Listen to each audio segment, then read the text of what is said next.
Since the establishment of the Green Mind organization, we have made clear efforts to recognize the global crisis of climatic changes and its harmful reactions, whether in the form of blogs, stories or events.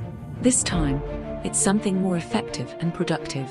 With the honor of the approval by the Green Mind panel, the organization launches its first ever monthly magazine.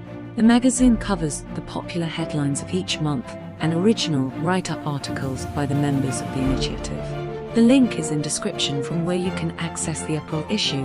Organization hope for a better future for the young generation and the awareness among every citizen, local or enthusiast. Thank you.